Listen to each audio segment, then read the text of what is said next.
Hey, I'm Vernon Felton. We're at Bike Magazine's 2015 Bible Bike Test, and today we're talking about GT Sensor X Pro. There is actually 6 bikes in the Sensor line, which is GT's sort of trail bike line. This bike has 130 millimeters in the back, 150 in the front. It's sort of like kind of their hopped up Evo-ish model of their trail bike. It's meant for aggressive riding, wide bar, short stem, progressive geometry, but that's all just fiddle-faddle spec sheet talk. What do you guys think of the bike? I was really excited to ride this bike. I was always hesitant about the iDrive. I mean, the more recent iterations of the iDrive are getting more simple, but it's like having 3 bottom brackets on a bike. Yes. You know? So I'm like, I saw this. I'm like, okay, it's a little simpler. This is the angle optimized suspension system they came up with last year. Okay. Yeah, so it's different than iDrive. Yeah. And then I looked closer at it, and it reminded me a lot of a Mongoose from several years ago. And there's a reason for that. Yeah, everyone knows that GT and Mongoose are, they're owned by the same company, and Mongoose had Free Drive, which does look a lot like this. And it was Free Drive was like a simplified, a less expensive way of making iDrive. Exactly. Right. And so then they came, so yeah, this is based off of that. The AOS system is based off of Free Drive, albeit a spelter, more sophisticated version of it that they say pedals better. No question. I mean, you look at it and it is much more refined looking, much more modern looking than that old thing that we won't even talk about anymore. And just like every ride, we started uphill, smashing. I mean, you sit down on the bike, it is plush. You stand on the bike, it is responsive. I mean, I was like, yes! And then I thought back, where have I heard plush when you're in the saddle, stiff when you're on the pedals? You're not going to go to URT land, are you? I'm deep in URT land. Oh, yes. I've already bought souvenirs. Oh, yes, there we go. I have a URT land t-shirt. I have been at URT land since I rode this bike. So tell everybody about URT. Oh, Pops is older than me. Why don't you go? Oh, I gotta go there? That's your era. All right, so the unified rear triangle.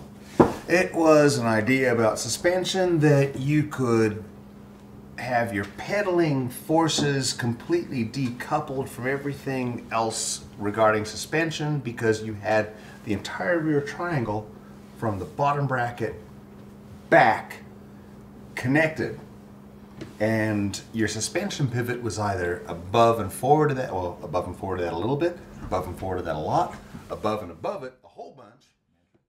But part of the thing about efficient suspension these days is your ability to climb. Oh God, I'm gonna fucking fall asleep. Shut up! Give me a second. Give me a second. Graham should explain it. Is to climb quickly, smoothly, efficiently with your suspension still being active, seated, hopefully, or standing. True. That's what gives us traction. Right. So the URT thing, where it stiffens up like 4 times in URT land, and this is, the GT thing is not a URT, it's a semi-URT. Yeah. Indeed. Agreed. And you want to still be able to maintain traction if you stand up while you're climbing. But a lot of fully active, double link, very sophisticated suspensions do a bad job of that. True. And a lot of single pivot bikes surprisingly do very well at that. So where does this bike fit in for you? Well, for me, it wasn't that awesome. Why? When I stood up, I felt like I lost traction a bit. I felt like it wanted to kick rocks. And that wasn't just body weight being forwarded, having a short rear end, and potentially body weight being off the rear wheel a little bit. I wasn't there with you on the ride, I'm just asking. What do we have for a chainstay length on this bike? It's sub 17, or it's just right about 17 inches. It is, It's a tight chainstay. It's tight. Yep. It didn't feel like the most super radically tractable climber to me. Again, I was having a bad day. You guys? What do you got? Dude, Did you rock it up? I cleaned the entire climb on that thing with a 32-36. God damn it! It was me. It was me. I take it back. As I was climbing, I was like, you know what? I'm gonna give it. I'm gonna gut up this thing on this bike because I think it's capable enough and it's got enough traction when I can do it, and it did.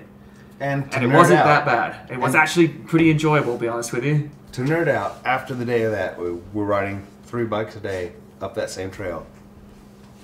When I pulled down my GPS data of everything we did, that was the fastest bike I rode. In spite of the fact that I didn't feel like it was that awesome, right? You sack. What about the descending? on the Let's bike? get to the descending. it And did you that guys pretty should go damn first well. because I think you have a bit more to say. Did it So- pretty damn well. I was actually fine with that, in spite of what might have felt pinball-y moments. I'm beginning to realize I'm kind of a 29-inch wheel geek. And I like bigger wheels. I This like is a big 650. wheels, and I cannot lie. I'm sorry, I can't help it. This is the 650B It is a 27.5 bike. It is whatever you want to call it, the tweener. Tweener. And yeah, it railed downhill beautifully. I think I like this bike more than you two did, and I also felt like the descent going really fast. I was relying and I was enjoying the stiffness of the frame and the other quality parts in there, but there was a tiny bit of part of me that thought that the suspension could have been a bit plusher, but didn't bother me at all because I had a roosting bloody good time on this thing. Yeah. I like this bike. This bike is actually, we tested this bike in a carbon version last year, and it had a weak fork on it, it had a triple on it, it had mushy bad brakes, and they took, I'm not saying they listened to us, but this bike does everything right that last year's version didn't. Let's talk a little bit about the spec on that then. Excellent. The brakes. Shimano Okay, brakes. go RockShox So first. Shimano, absolutely great, reliable brakes.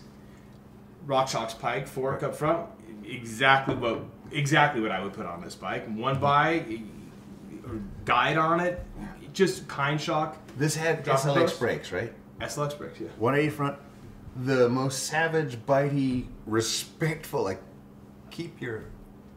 pay attention. Try not to be profane. Be real careful with these brakes. These are serious brakes. Powerful. Anything we've ridden so far. Incredibly Incredibly. powerful. We've been riding Incredibly XTR, we've been I riding, could have done a nose we've been wheelie with riding my guides. pinky. Those particular brakes on that bike, one finger, put you on your face if you are not paying attention. Yeah. Awesomeness. Yeah, Amazing A brakes. ton of power. Yeah. it's insane. This bike, when we What's started off, $4,340. Whoosh.